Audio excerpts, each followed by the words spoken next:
Assalamualaikum warahmatullahi wabarakatuh. Selamat pagi pemirsa, apa kabar Anda hari ini? Beragam informasi penting dan menarik akan kami sajikan untuk Anda. Bersama saya Nofri Afandi, inilah Kabar Sumatera.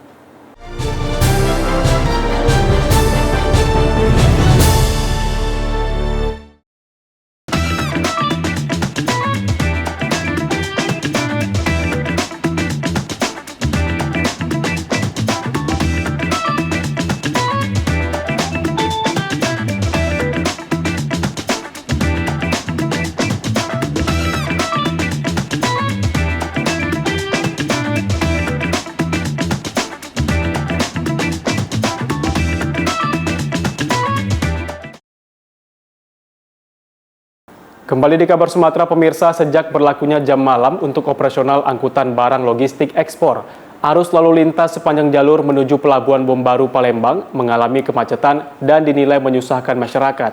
Asosiasi Logistik Forwarder Indonesia, ALFI, meminta pemerintah kota melonggarkan aturan dan memberi solusi. Inilah suasana arus lalu lintas di sepanjang Jalan Nurdin Panji, Kota Palembang. Terlihat antrian panjang mobil truk kontainer logistik ekspor mengular di sepanjang jalan. Hal ini menyusul kebijakan pemerintah tentang pengaturan rute mobil angkutan dalam kota sesuai Perwali Kota Palembang nomor 26 tahun 2019 yang menghalau truk angkutan overdimensi atau odol melintas dan berdampak ke penumpukan truk logistik ekspor ke pelabuhan. Sejak diberlakukannya aturan ini, mobil truk logistik ekspor terhambat karena menunggu jadwal untuk melintas. Akibatnya rute masuk angkutan logistik mengalami kemacetan panjang baik di Jalan Nurdin Panji maupun di pintu masuk Pelabuhan Pelindo. Aturan jam malam ini dinilai tidak efektif karena menghambat proses pengiriman barang ekspor menuju kapal dan bisa berakibat pada ketertinggalan kapal.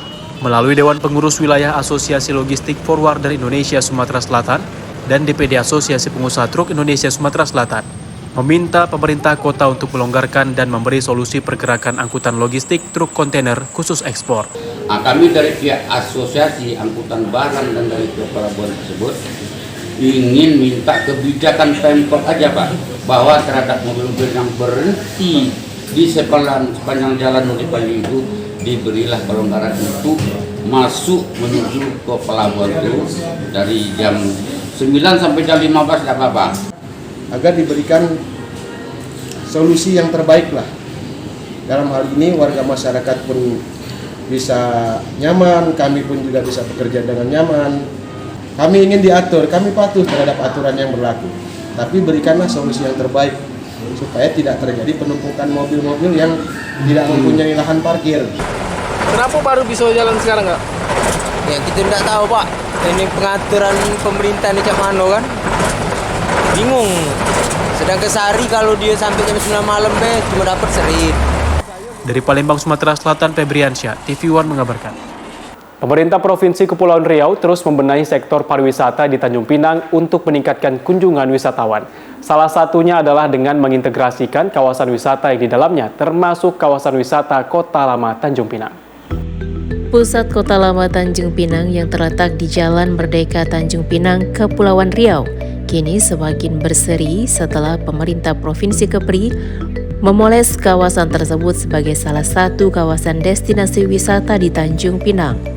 Kota Lama yang sebagian merupakan wilayah pecinan ini direncanakan akan menjadi salah satu kawasan wisata belanja, kuliner, serta berbagai kegiatan kesenian dan bazar UMKM yang akan terintegrasi dengan kawasan wisata lainnya di Tanjung Pinang. Sejumlah event sebelumnya telah digelar dan akan terus berkelanjutan di kawasan pusat Kota Lama Tanjung Pinang ini untuk menarik kunjungan wisatawan lokal maupun mancanegara. Di antara event yang pernah digelar di kawasan ini adalah Bazar Imlek, Festival Budaya Tionghoa, Festival Kopi Merdeka, serta Festival Sumpah Pemuda.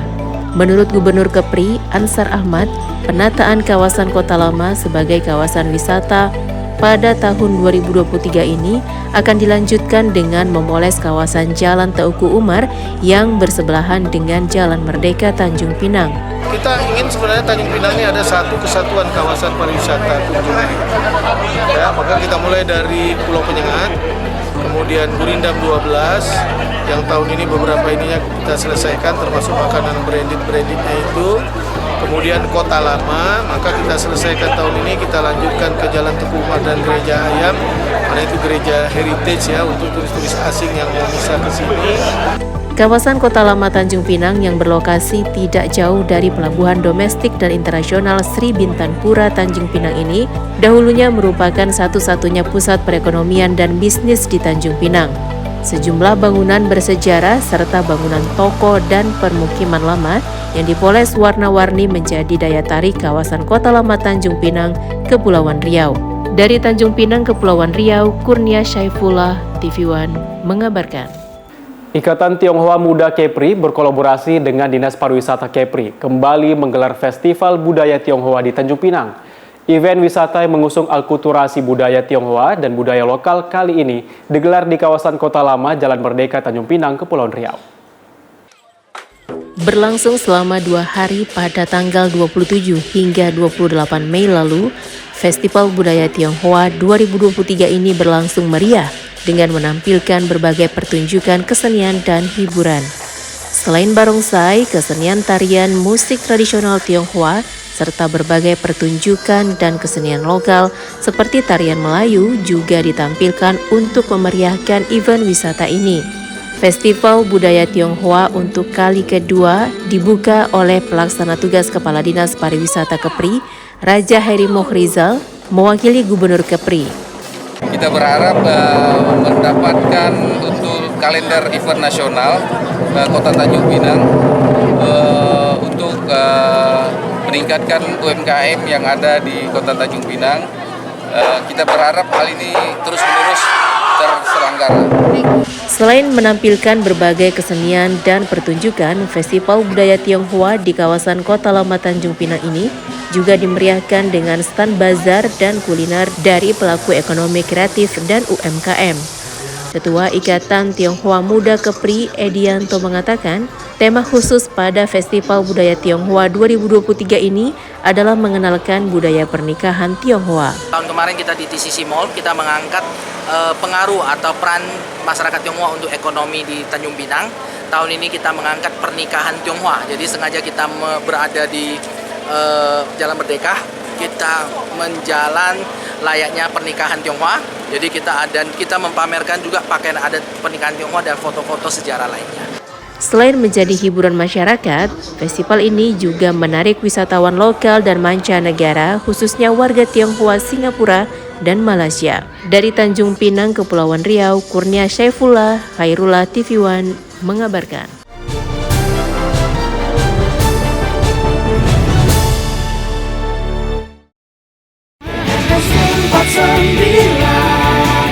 Kebanggaan Sumatera Utara,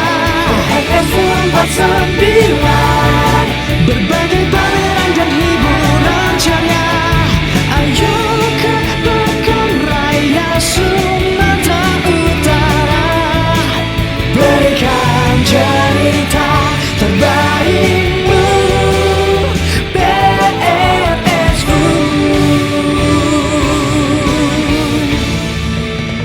PRSU 49, berikan cerita terbaikmu.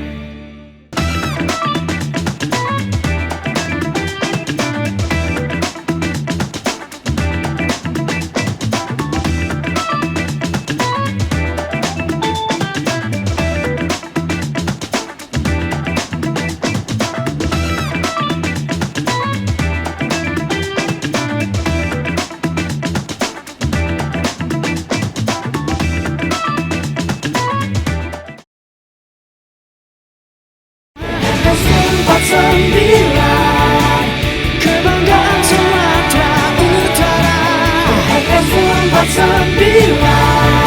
berbagai pameran dan hiburan ceria.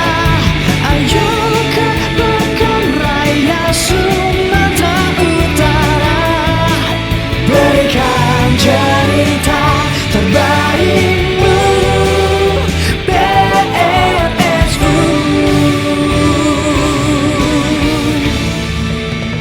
PRSU 49, berikan cerita terbaikmu.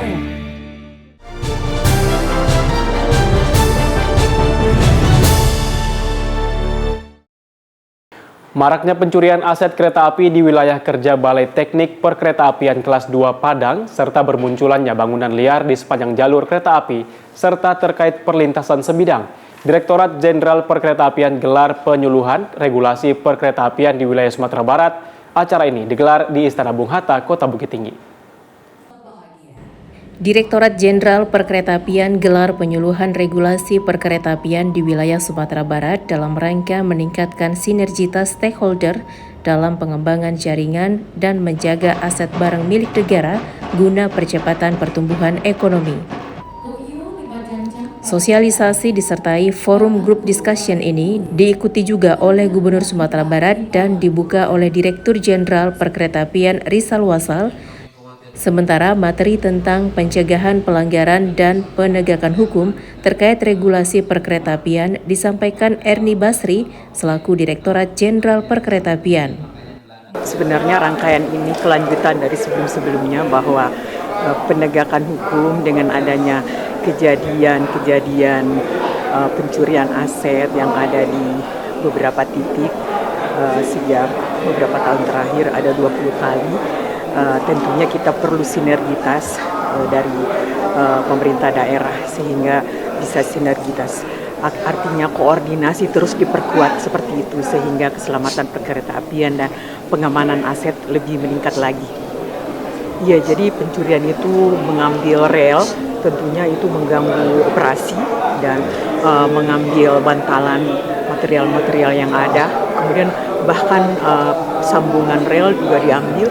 Itu sangat berbahaya sekali dan kita takut sampai di jalur-jalur operasi bisa terjadi karena kita melihat pencurian itu ada juga diambil di pinggir jalan, jadi memang kita sangat khawatir.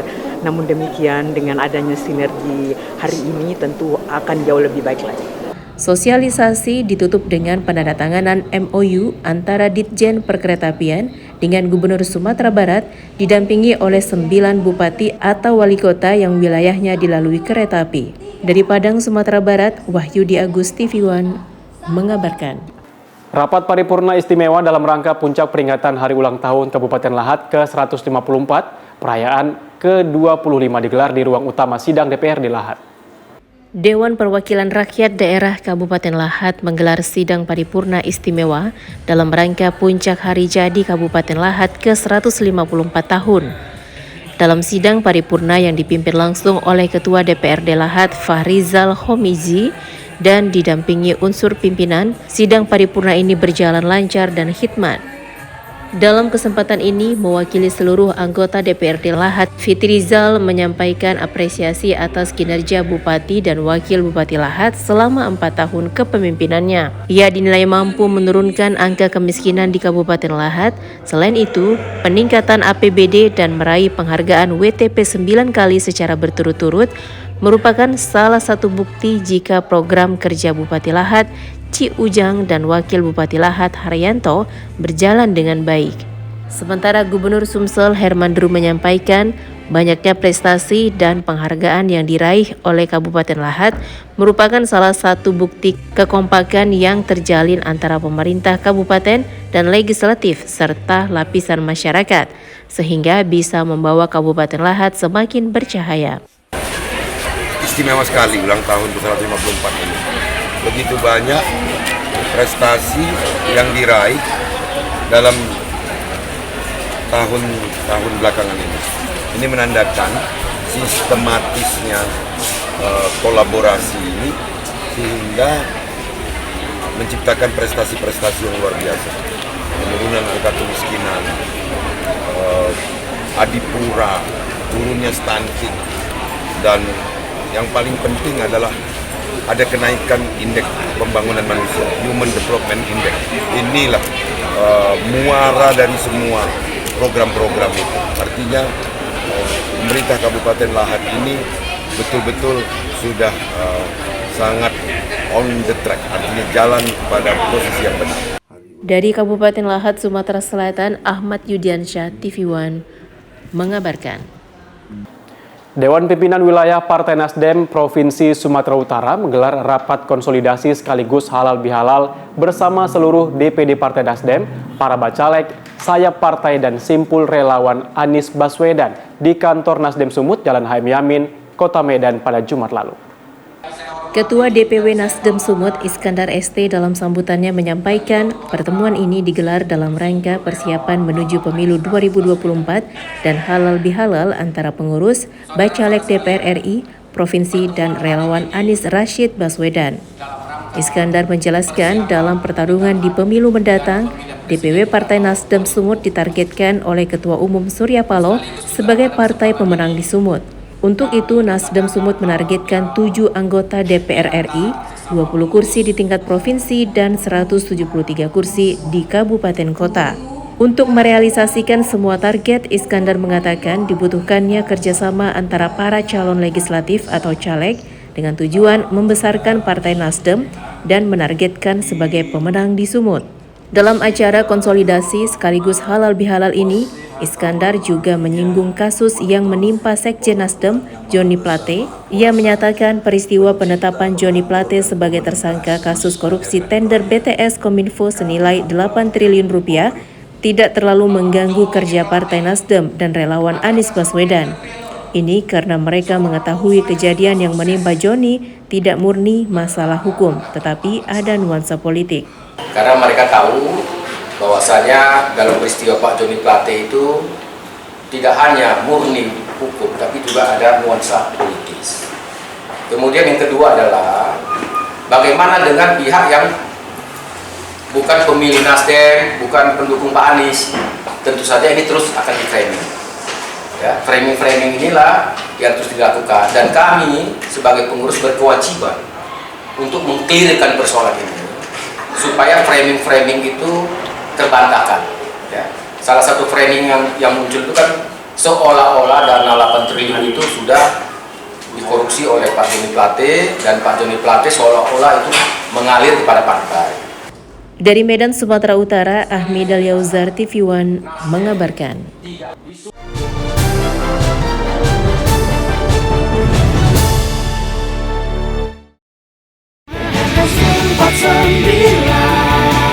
Kebanggaan Sumatera Utara, FM 49, berbagai pameran dan hiburan ceria.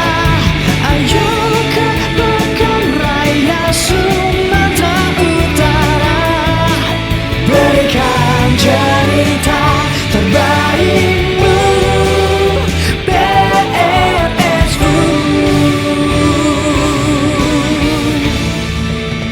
PRSU 49, berikan cerita terbaikmu.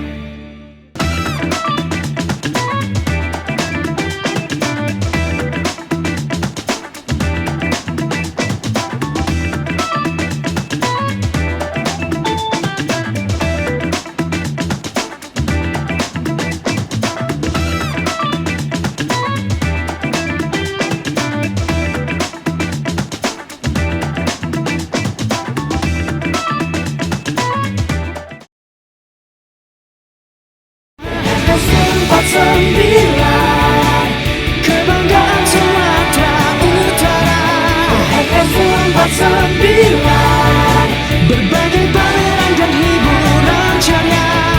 Ayo ke Pekan Raya Sumatera Utara, berikan cerita terbaikmu.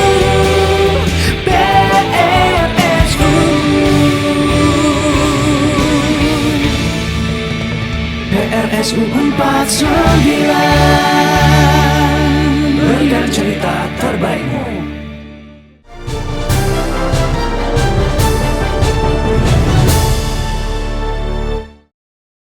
Pasca berhenti dari Partai Demokrat, Nofrizon, anggota fraksi Partai Demokrat DPRD Sumatera Barat, pasang sejumlah baliho di daerah pemilihannya, yaitu Bukit Tinggi dan Kabupaten Agam.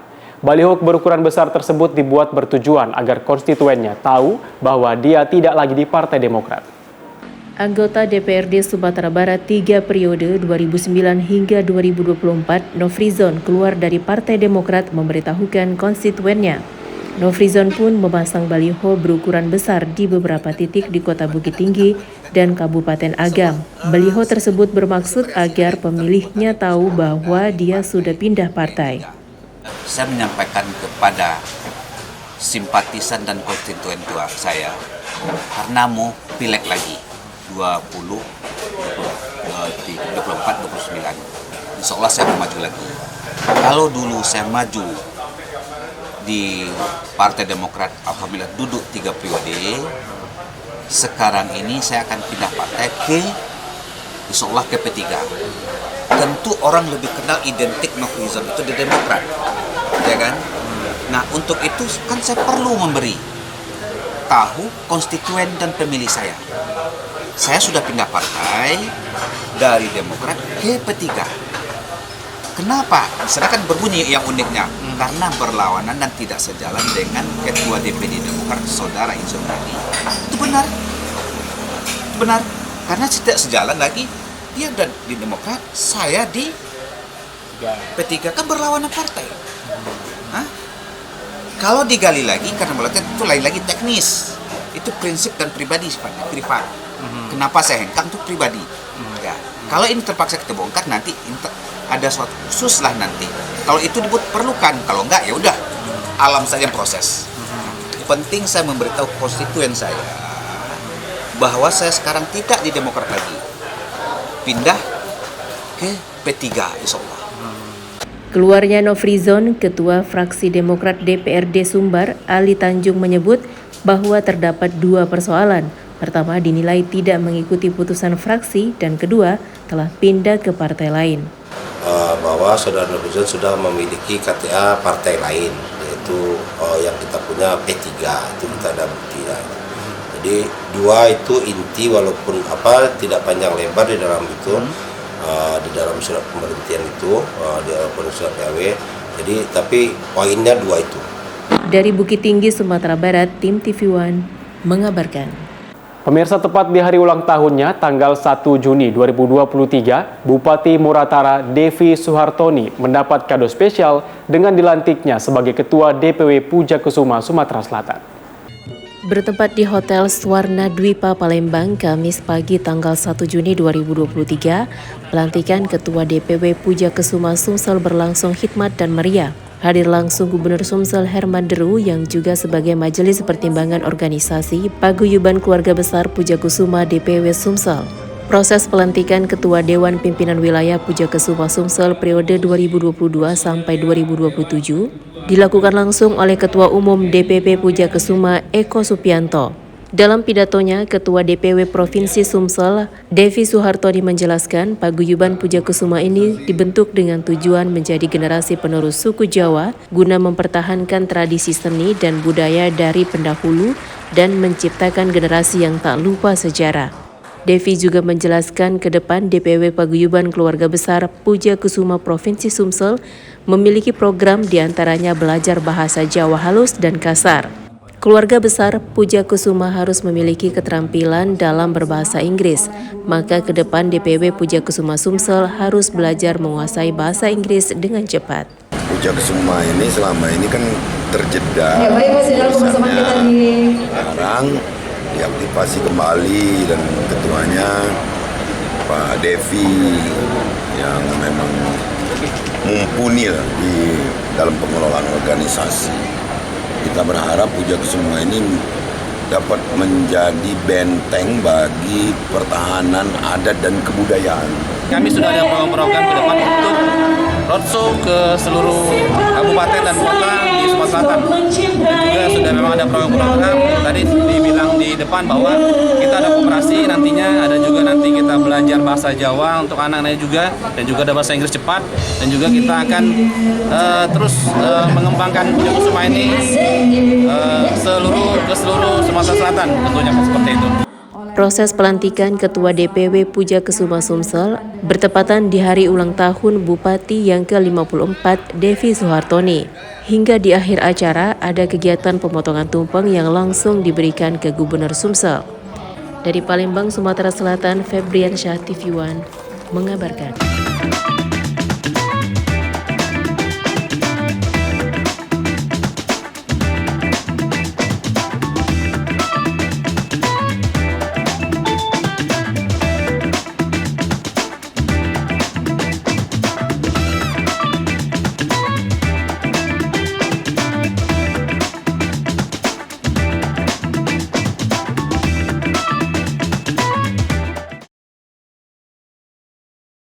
Pemirsa, informasi tadi sekaligus menutup jumpa kita pada hari ini. Tetap perbarui informasi Anda di kanal YouTube TV One News dan kanal berita tv1news.com. Saya Nofri Afandi bersama kerabat kerja yang bertugas pamit undur diri. Wassalamualaikum warahmatullahi wabarakatuh dan sampai jumpa.